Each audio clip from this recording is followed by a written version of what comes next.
Bonjour à toutes et à tous, ravi de vous retrouver sur Vélorando, la chaîne de l'évasion en pleine nature. Nous sommes aujourd'hui dans l'Hérault, direction les Monts d'Orbe, pour un circuit qui va nous entraîner autour d'Avesnes et de ses thermes. On est sur un sentier assez sauvage, un peu plus sauvage que prévu. Et là j'avoue que là on est un petit peu dans l'incertitude. Petit doute là sur la direction à prendre. On vise un col qui s'appelle le col des Aubières. Et comme il y avait une branche de notre sentier là, j'ai pas l'impression qu'on prenne la bonne direction là. Alors on a tout prévu, on a le sécateur, mais pour l'instant ça passe sans. Et on va essayer de confirmer notre direction parce qu'on a une maison en ruine qui approche. Alors on va voir si sur le GPS pourtant on n'est pas trop mal.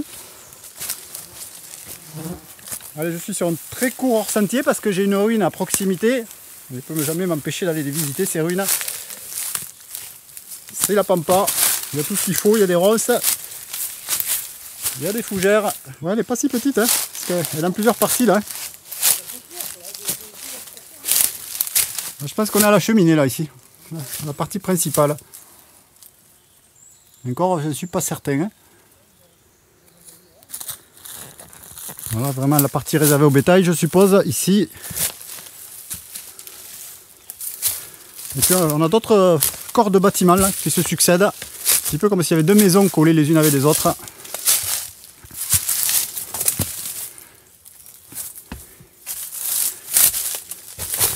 Ah oui, alors là, on est parti qui va pas rester longtemps intacte. Elle tient plus à grand chose là.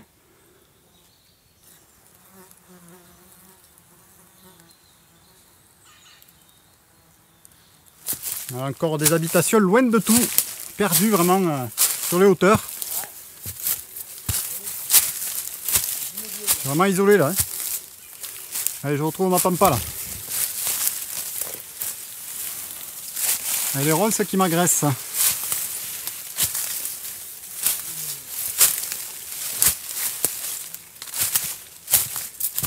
On est courant juin.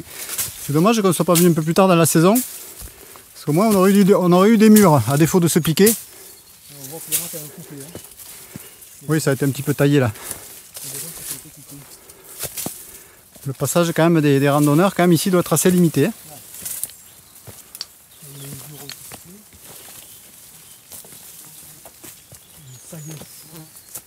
Ah oui, c'est la sagaie qu'il faut ici.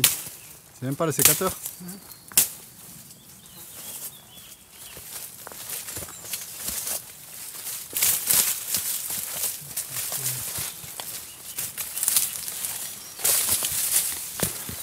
Alors on est reparti sur des bases de 2 à l'heure là. C'est plus vite là, dans cette jungle.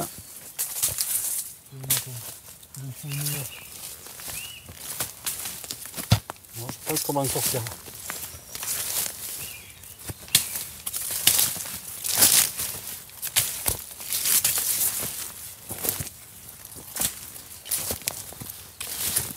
Ouais, c'est un petit passage comme ça.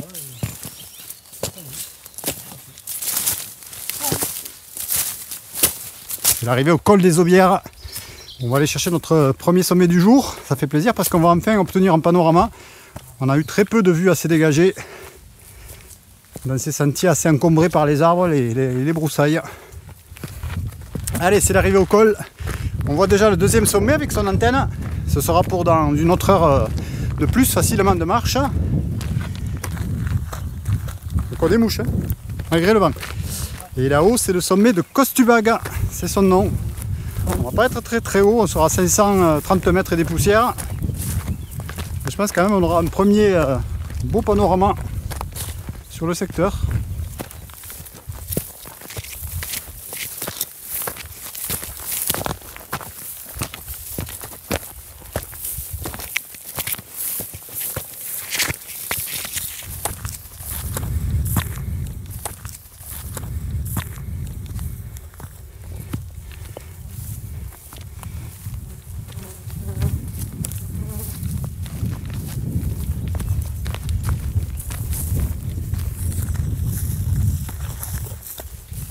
Voilà, on est sur la partie la plus haute du sommet, mais on a une petite ligne de crête là, qui s'avance un petit peu.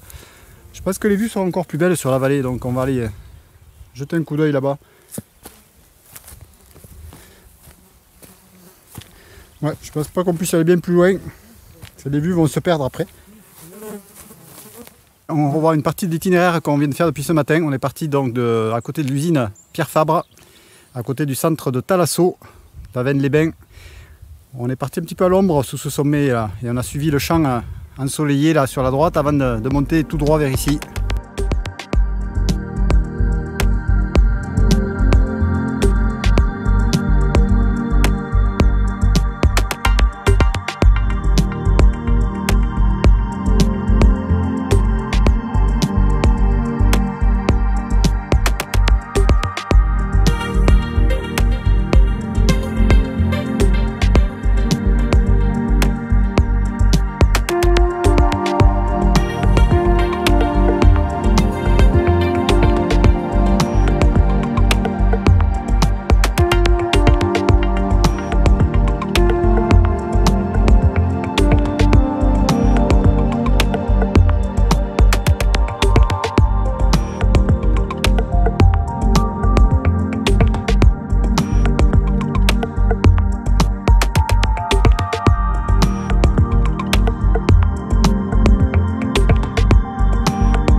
bien voilà, c'était le Costubag. J'espère que vous aurez apprécié le vol avec Velorando Airlines.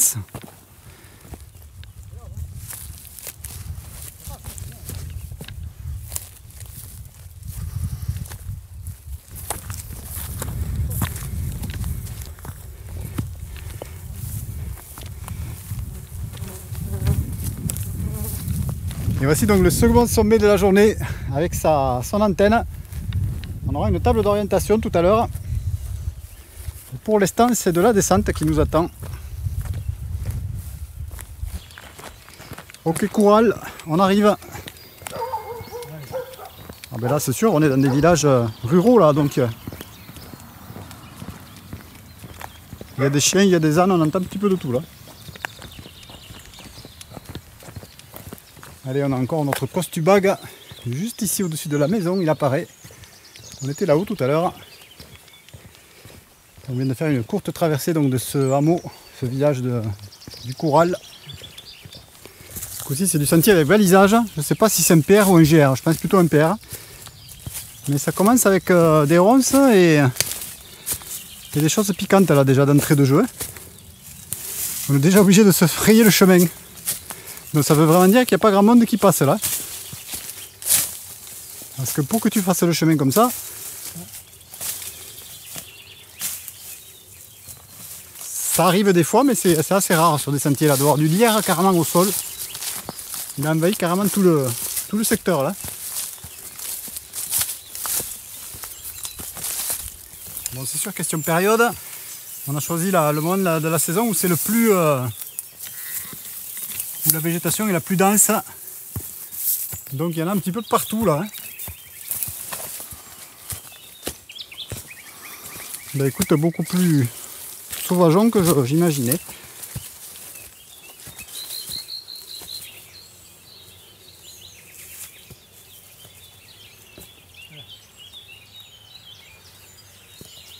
On croyait en avoir vu des sentiers envahis de végétation, mais celui-là il dépasse les limites là.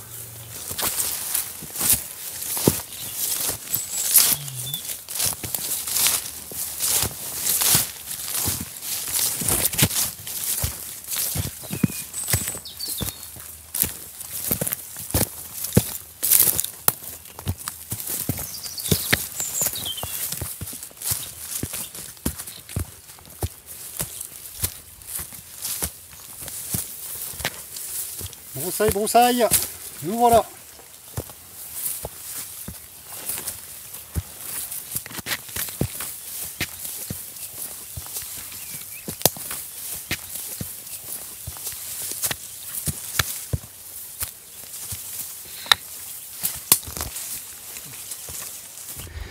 Alors quand on se trompe, on le dit, on s'est laissé entraîner par ce sentier là qui devenait de plus en plus broussailleux, et ça m'étonnait d'ailleurs. Et sans jeter d'ailleurs de coup d'œil à mon GPS, je pensais qu'on était vraiment sur la bonne piste, et bien c'était pas le cas. On a dû louper une branche, et c'est pour ça que vous nous avez retrouvé dans cette pampa là. Donc on va essayer de retrouver le sentier, il n'est pas très loin. Il y a un petit retour en arrière à faire là, très léger. Bon alors on aurait pu se perdre là, non pas quand même. On aurait fait demi-tour au maximum, mais là on a dû monter au moins 50 mètres pour rien, hein, je pense. L'erreur de débutants qui arrivent pourtant à des randonneurs qui sont habitués, mais là, en discutant, on n'a rien vu passer là. Voilà, donc c'était bien un GR, on retrouve le balisage, alors qu'on a perdu hein, pour partir sur cette fausse piste. On ne sait vraiment pas quand. Donc il arrivait ici, sur cette route, il fallait tourner sur la droite, et puis donc on va le retrouver ici, Lionel, tu vois, il est là. Alors là, quand vous viendrez là, ouvrez l'œil, parce que c'était pas évident.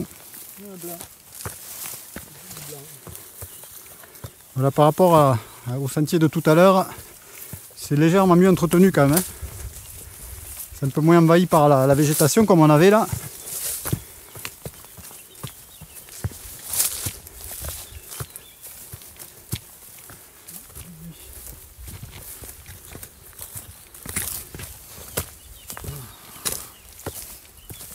Avec de la buissière.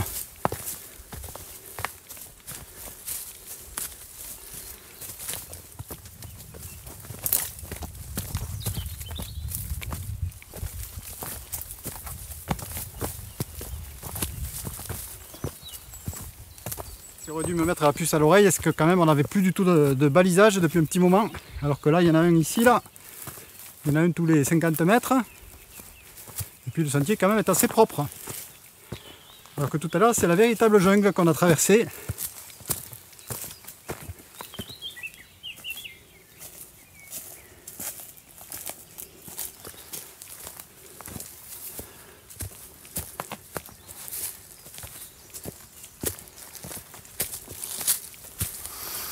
Alors il y a du panneau, donc ça veut dire qu'on n'est pas perdu déjà. Alors on nous dit qu'on est dans la forêt domaniale des Monts d'Orbe, ça vous l'avez compris parce que c'est vraiment de la forêt de partout ici. Et puis je suppose qu'on t'annonce le sommet. Même pas. Alors on est à l'ombre, il y en a pour une fois un vent qui n'est pas désagréable. Ça commençait déjà à chauffer, de bon matin. Une journée annoncée à 31 à peu près.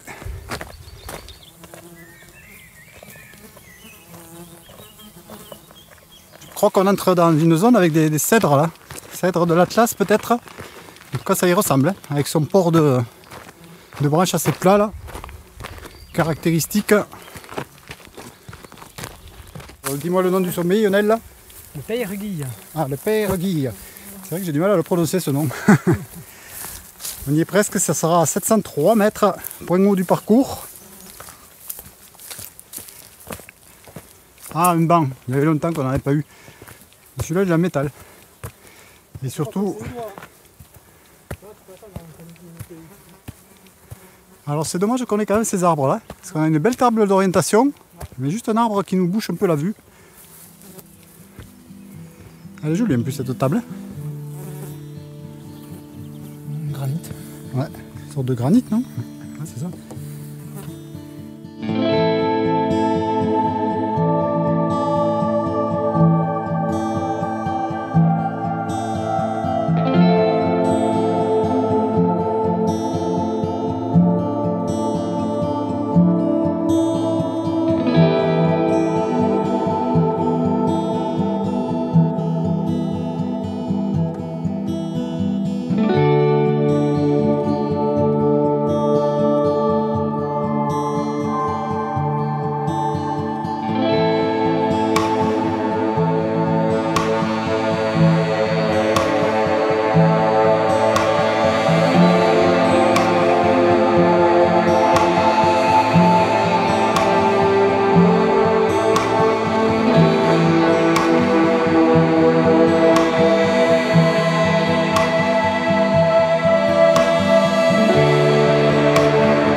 Voici la Rode Basse, un des villages qu'on a traversé en tout début de randonnée. On en a vu à peine quelques images, je pense.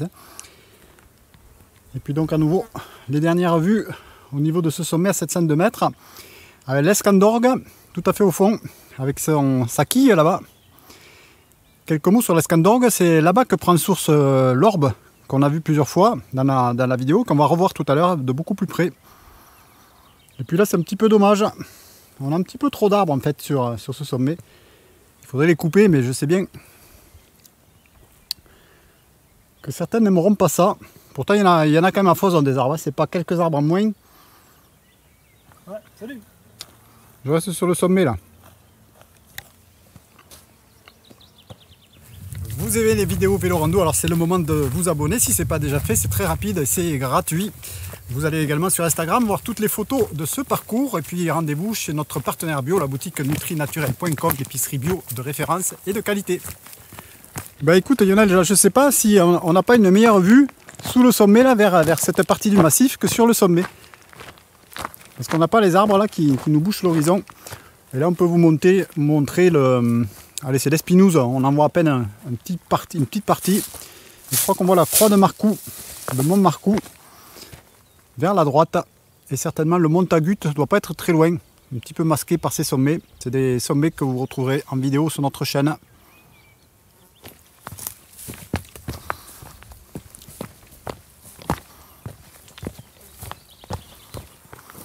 Voilà, les descentes, ils ne se sont pas cassés là. C'est tout droit. C'est peut-être pour ça qu'il vaut mieux descendre que monter là, parce que ça serait pénible.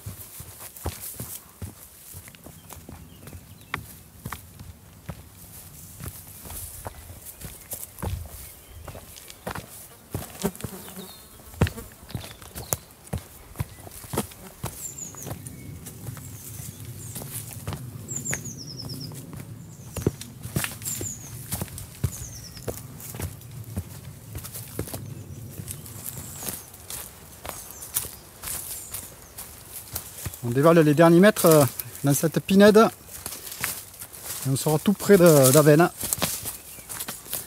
Avena, comme on l'appelait dans le temps.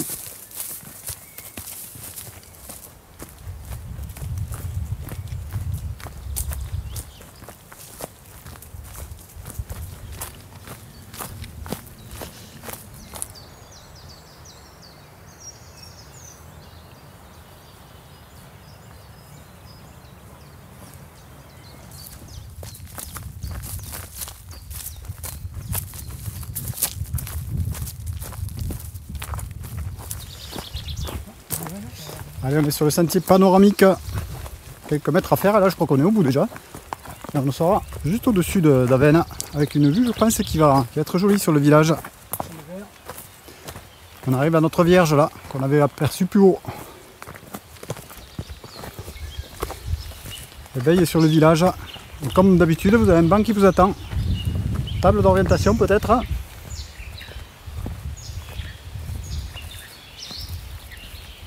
Voici le beau village d'Avena.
J'espère que vous avez aimé cette petite approche d'Avena qui signifie avoine d'après Lionel, puisque tu viens de le lire là sur la table. Parce que je vous signale qu'avec le drone on n'a pas l'autorisation de survoler des habitations ni des villages, donc on doit rester déjà à distance. Et en plus aujourd'hui, quand c'est l'été comme ça, il y a pas mal d'oiseaux qui volent à basse altitude, donc c'est quand même assez risqué d'envoyer l'appareil. Allez, on termine cette descente avec des escaliers, même presque du goudron ou du ciment, je ne sais pas ce que c'est. On va traverser l'Orbe, direction Avena, qu'on va traverser également. On a même un ancien panneau là, qui était tout en béton à l'époque. Hein.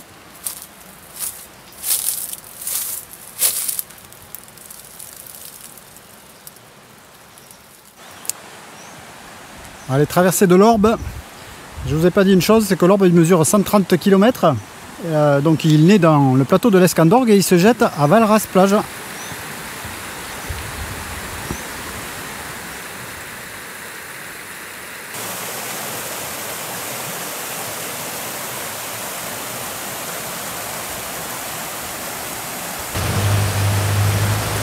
Allez, direction de les ruelles du village à présent.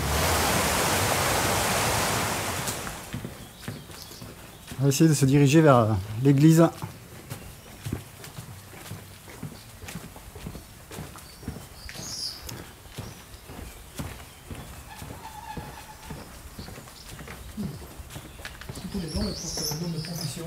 Ouais, après la rue des menuisiers, c'était la rue des tonneliers. La rue de l'Orbe.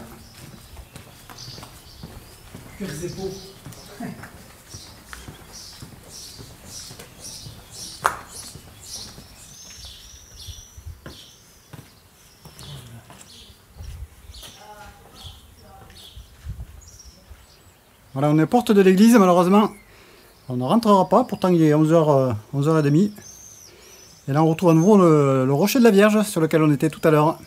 Juste en face du village.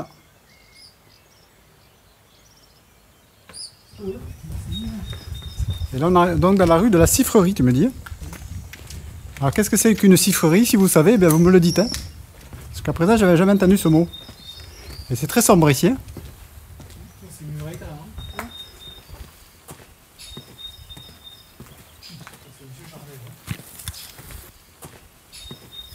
Alors on continue cette rue de la Siffrerie étonnante. Je pense qu'il y avait une sorte d'usine ou quelque chose comme ça. On ne dirait pas des maisons. Ou des ateliers peut-être.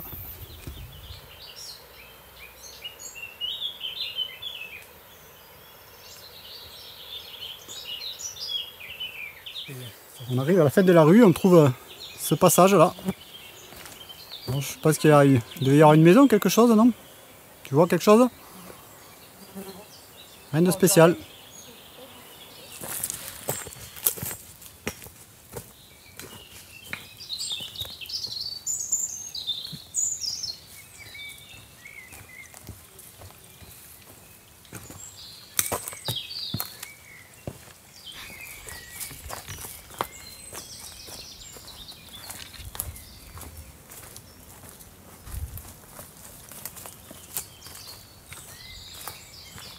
Voilà, j'espère que vous avez aimé cette vidéo et que vous allez penser à vous abonner, à nous laisser des commentaires, des questions seront les bienvenues. Rendez-vous sur Instagram pour toutes les photos, sur la boutique bionutrinaturel.com, l'épicerie de qualité. Rendez-vous très prochainement pour une nouvelle rando. À bientôt, salut, ciao ciao. Alors vous êtes restés après les au revoir. Vous avez l'habitude qu'il y a toujours un petit peu de rab. Alors là ça va être minimaliste aujourd'hui puisque je vais juste vous montrer la station thermale d'Avesnes, Avesnes-les-Bains. Elle accueillerait quelques milliers de touristes, de curistes plutôt, c'est des curistes par an. Et bien voilà, on va se quitter donc avec ce bâtiment d'Avesnes et ses eaux thermales qui soignent les maladies de peau.